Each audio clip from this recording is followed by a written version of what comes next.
Welcome to the Strategy and Leadership Podcast, the podcast that brings you practical advice, lessons, and stories from senior leaders and thought leaders from around the world. The Strategy and Leadership Podcast is brought to you by SME Strategy, working with organizations around the world to create and implement their strategic plans. To learn more, visit SMEstrategy.net.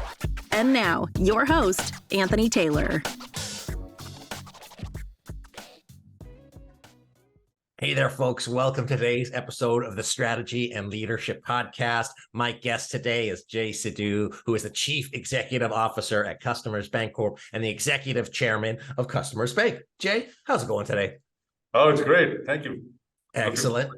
I should also mention that you are the author of Never, Ever Give Up, which I'm very excited to learn more about. But before we delve into your bank work and your book work, can you tell our listeners a little bit about who you are and what keeps you busy? Oh, sure, Anthony. The name of the book is actually Never, Ever, Ever Give Up. I was waiting to see if you caught me on the extra ever there. Yeah. So about myself, like you said, right now for the last, from a professional career point of view, I'm a Chief Executive Officer of Customers Bancorp. We are a top 80 bank in the United States out of the 4,000 or so banks. And before that, I was Chief Executive Officer, which we developed. I'm an entrepreneur in the banking business. So we built that bank from nothing to the 17th largest in the United States. And we built this from nothing to the 80th largest in the United States. I came to United States when I was 20-year-old with nothing in my pockets other than a bunch of books because I had a scholarship at a small school in Wilkes-Barre, Pennsylvania. And I'm so proud and privileged of being an American citizen because it's gave me an opportunity to become a Fortune 500 CEO when I was in my 40s. And starting as an entrepreneur, so it's really that in essence is my professional life. Personally, I am married and have 2 children, and both of them at one time or another in their career have run New York Stock Exchange listed companies. So really, Well, that's awesome. Well, I can hear from your heart that you're very grateful for the opportunities that you've been given, and without a doubt, I'm sure being tested hundreds, if not thousands, if not tens of thousands of ways along the way. So I think everybody that you employ, work with, your family is grateful that you never ever gave up, and I'm excited to be able to share your story on today's podcast. oh, thanks, Anthony. You're right. We've all been, at least I have been through ups and downs, failures and successes, and along the way learned. And my father was actually a very much of an influence on my life. And so when I was 17-year-old, with his guidance, I hitchhiked all the way from India to London and back, and made $6 along the way because I left with $100 and I came back with 106. This was in 1973, so that was the best education I had to help me in my professional and personal life so far. Excellent. Well, I may ask you about that journey, but we'll talk about let's say the banking journey for now for our listeners. So obviously, in 2023, the regional and national banking sector is, we'll call it dicey at best. And then the bank that you've been, in charge of, the turnaround that you've done, or been in charge of the turnaround that you've done there. Tell me about that journey. What was it like going into that organization, looking at what needed to be done, moving it to where it needed to get to? What are some key learnings, key experiences, key kind of visceral moments that you want to share with our listeners? Oh, sure. Let me first share with you my beliefs, what I've learned in terms of the role of about leadership and role of a leader, to really answer your question, and strategy. And how do you develop a strategy based upon my experiences of working through it to successfully build an organization, which I think will answer your question. Perfect. All right. First of all, leadership, in my opinion, is nothing other than building an environment of mutual trust and respect. If that is not achieved, you need to keep working, on creating the right kind of a leadership environment in whatever it's organization that you're involved in. Now, what is the role of a leader? Role of a leader, in my opinion, is to be clear about your vision, to be clear about your mission and strategy to achieve that vision, to be clear about your short-term goals, and to be totally aligned so that anybody and everybody on your team, when asked the same question, like the question you asked me, will give you an answer which is very, very similar. Okay, so that is the most important role of a leader. And it doesn't matter whether you're running a corporation or you're running a not-for-profit or you're running a two-man team. Number two, in my opinion, aspect of a role of a leader is to be clear and master of what you control, or we call it mastery of the internal environment, which is, are you engaged with the team? Do you know what's unique about your business and your strategy and your team's abilities? Do you know what kind of skill set is needed and where are the gaps for your team to help you achieve your vision? And are they totally engaged? Those are the kinds of things which are controllable by the leaders. But there are lots of things which are not controllable by the leader, which have a huge impact on the performance of your team. And we call those external environment, or the mastery of the external environment, as a role of a leader, such as your competitors, your technology, your regulations around the economy, artificial intelligence as an example today, and its impact on your business and your clients' businesses, so that you can be not just a master of what you control, but be very aware of things that can affect your business and be masters of that. And last but not the least, which is the fourth role of a leader as I see it, is to be passionate about continuous improvement and about your team members' growth and development, as well as attraction, and also giving back to the communities. So using our company as an example, okay? So I've been involved in helping create as an entrepreneur, a team that built two organizations in the United States. First one became Sovereign Bancorp. And that one was we acquired by investing our own money in a small problem, 12 million market value company called Penn Savings Bank. And we grew it into a 12 billion market value company and a Fortune 500 company, right, called Sovereign Bancorp. And again, we applied these same principles. Okay, so and now at Customers Bancorp, we acquired a company with even less market value, which was 6 million market value. And today, as we built it into a well over $1 billion in market value in about 12 years, all right? To really applying the same principles, okay? So it's the role of a leader. And another very important aspect, in my opinion, is a clarity of your top 3 to 4 critical success factors, which are the 3 to 4 things which are non-negotiables that you will focus on, because they will have more than 90% of the impact on the performance of your company. Okay, whatever they are. To answer your question about the banking industry, let me share with you what they are and what has Can I ask you a different question, just building on, sure, on what you shared? Because here's how I look at it, potentially. So everything that you've shared, absolutely agree with. We talk to a lot of leaders. I talk to a lot of CEOs on the show, and fundamentally, all of those things are true. But not everybody is turning around small banks into Fortune 500 banks. Not everybody is growing their organizations. Not everybody is doing it. So for you, outside of those, kind of conceptual principles, which absolutely I agree with, and you embody them, what do you think was the difference maker for you? Because if everybody just did those 4 things, not everybody is the level of success. So why do you think, why you, why your team, why the industry? Like, take me back to some of those key moments that really help define those successes. It's easy to look back at them now, but looking forward, what were some of those, really tangible, specific learnings, if you can share? Very, very tangible, specific learning is to focus on what you are saying, walking the talk. Okay. And be very, very focused. So it's not just saying, like you said, everybody says the same stuff. Well, if they do it, they'll get the same kind of results. It's not rocket science.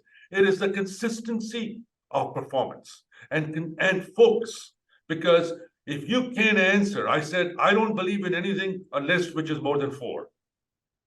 That's why I mentioned to you 4 are the roles of a leader. I mentioned to you 4 critical success factors. That's it. Okay, Stephen Covey talks about 7 habits of highly successful people. I'd say you can't remember 7, but if it's 4 and you live them and you talk about them with your team all the time, and you're very, very, very focused, and you're clear about authentic assessment on those. So don't bullshit yourself, but be so authentic with your team. That's why creating that atmosphere of mutual trust and respect. So that when people question you, if you don't trust them, get them the hell out of your team. If you don't have that mutual respect, get them off the bus. All right? Or learn yourself that what's wrong with it. Why aren't we having that? So you got to have that team and be very focused, clear about your roles and clear about your critical success factors. Okay, and understand the purpose of your business. If you don't understand the purpose, you're not going to get that engagement that I talked about as the 4th role of a leader, which is passionate about continuous improvement. Definitely passionate. So take me back to when you started in the organization, whichever one you want to choose. What were those 3-4 things? What did you tell your team? How did they respond? You really take me to that day and take our listeners to that day so we can get a sense of what were those key things that you did right away. Yeah, the 4 critical success factors in both these organizations, because we're in the banking business. All right. Number 1, never, ever forget that the most important thing in banking to make it successful is that when you make a loan, you get paid back. We call it superior credit quality. That is the number 1 reason why banks have failed in the history of the world. All right. Anywhere in every country.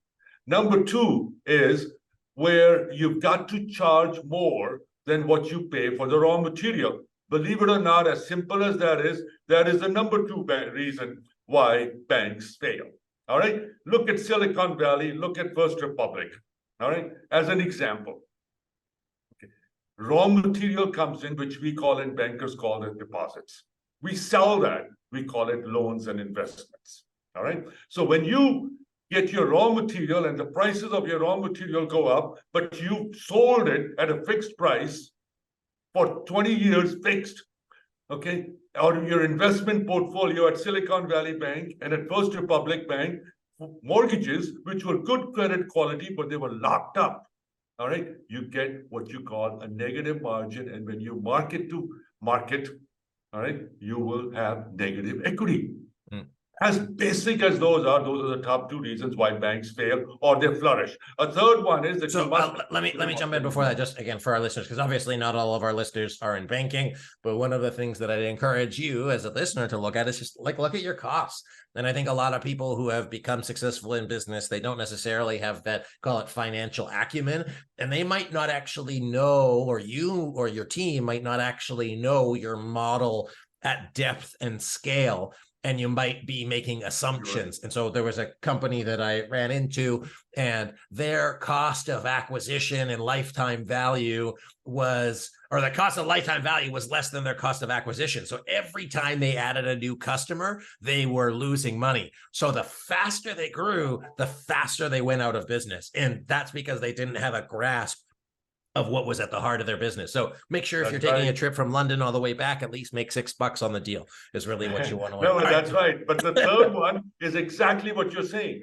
You got to have positive operating leverage, which means your revenues must grow faster than your expenses. Isn't that common sense? All the things I mentioned to you are common sense. All right. And number 4 is make sure that you attract and you develop and you retain and you get off on your team the ones that don't quite fit in. You got to make those decisions. That's it. So those 4 things, that's it. Got it. We focused on those 4, and I believe these 3 to 4 things, whatever it is they are for your business. They don't have to be exactly the same. But for the banking, in my opinion, those are the 4 most important. So it sounds like, if I'm kind of paraphrasing, when you came into the organization, you made sure that people had the fundamentals right, which meant the fundamentals of loans, the fundamentals of operating leverage, the fundamentals of people, and saying, hey, just make sure you just have to do the simple things right. And the best kind of coaches in the world, they say, hey, let's get to the basics. And it sounds like that's what you did in order to kind of do that well at scale. Do I more or less have that right? Absolutely right. And the fundamentals have to be clear. It's not just right.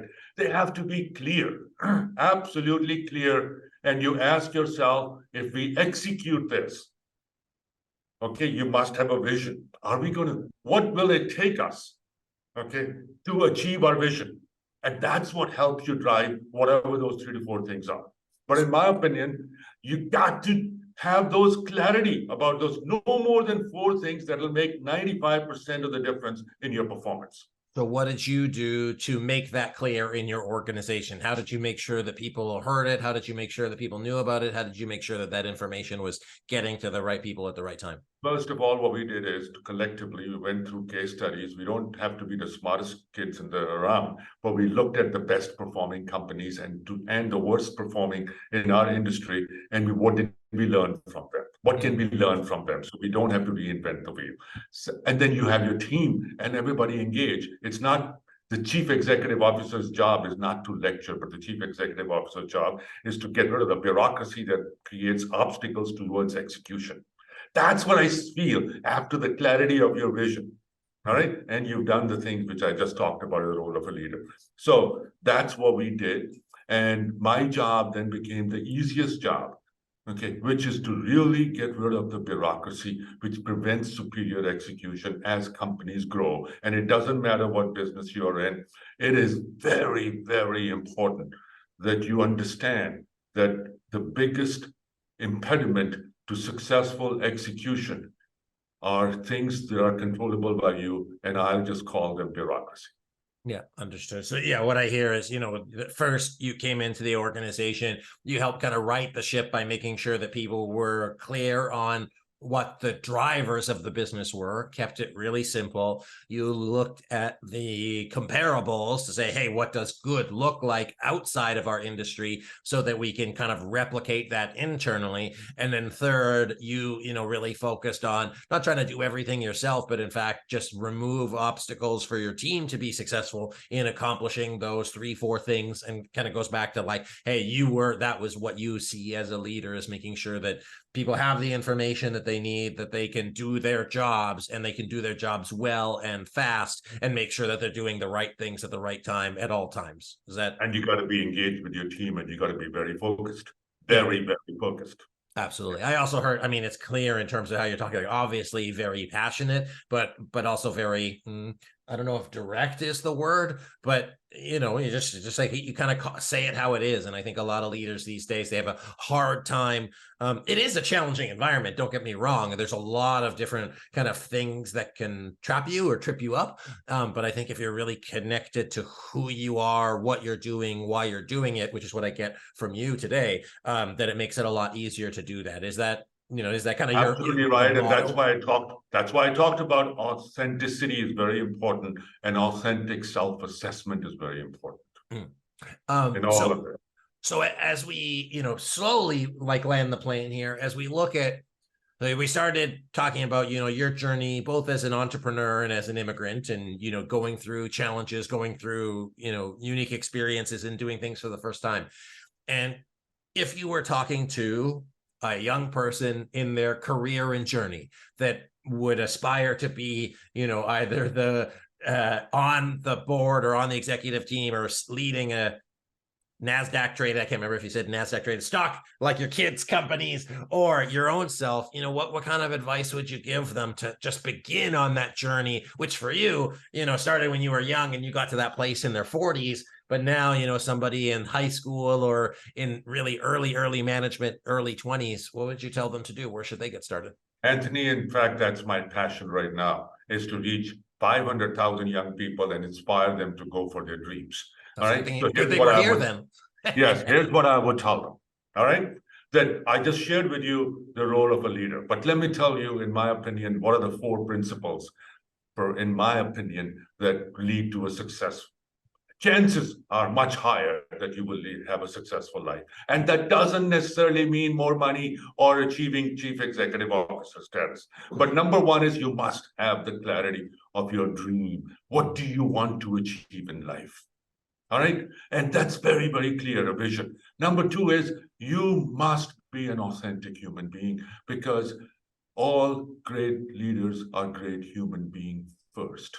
And in my opinion, being truthful to yourself and authenticity and being self-aware and being emotionally mature are very critical aspects of success and happiness in life.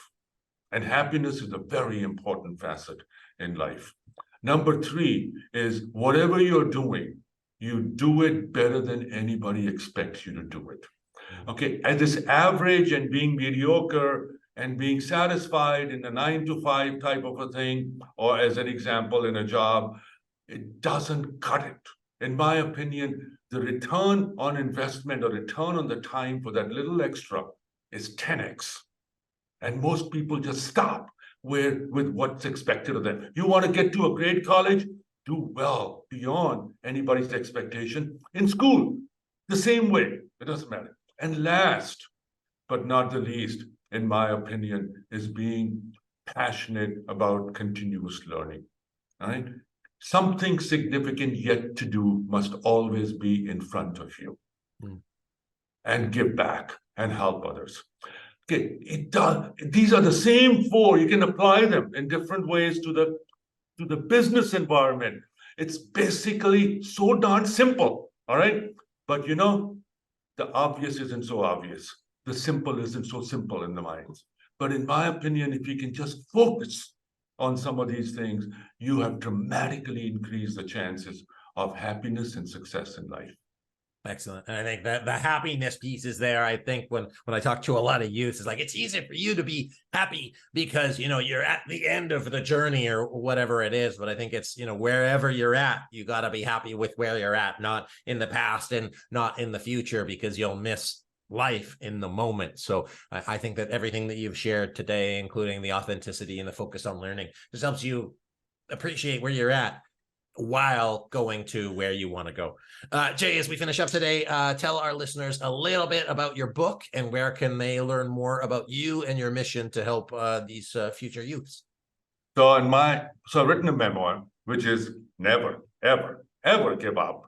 And it's fortunately become an Amazon and a Wall Street Journal bestseller. But in my book, I end the book with something significant yet to do. So those 4 things that I've set out, with something significant yet to you, which are passions for me right now because I'm 70 years old, are number 1, to help my businesses that I'm engaged in to become something which will be built to last. Second is to help the youth. So I'm trying to reach 500,000 young people around the world. I belong to chief executive officer organizations and other organizations, and through colleges and universities, try to reach them. Why 500,000? Because I would like to make an impact on 5,000. The fact of the matter is only 1% of the people who listen pay attention to it, and 99% will think about all the reasons why this won't work, which is fine. All right, let them go. That's what creates the opportunities for that 1%. Right. So, and number 3 is I want to play at the top 100 golf courses in the world and in America. And I got about 70 more to go in each of those phases. All right. And as such, and I want to travel the world with my wife. Those are my goals for something significant yet to do, which is I just gave you the last page of my book. And so it's my life story, which actually talks about everything we discussed today in the podcast.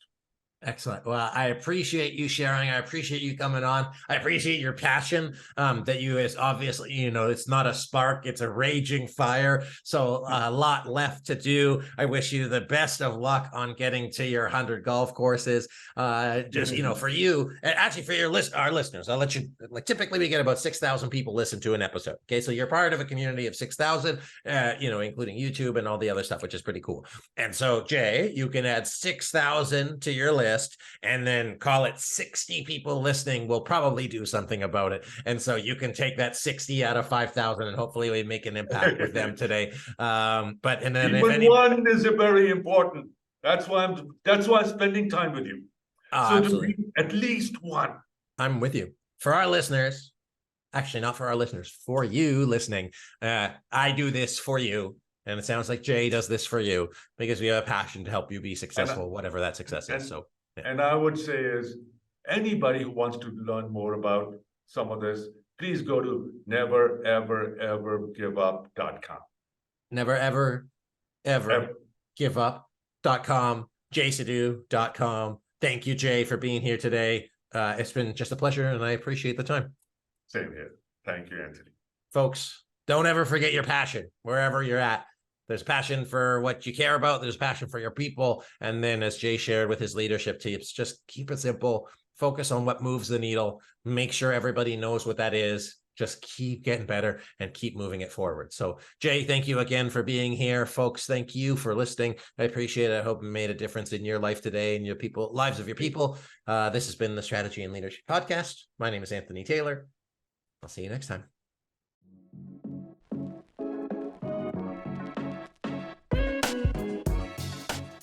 Thanks for listening to today's episode of the Strategy and Leadership Podcast. Be sure to subscribe so you don't miss a single episode. And if you enjoyed today's episode, please consider giving us a review.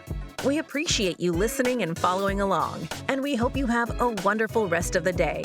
And as Anthony says, until next time.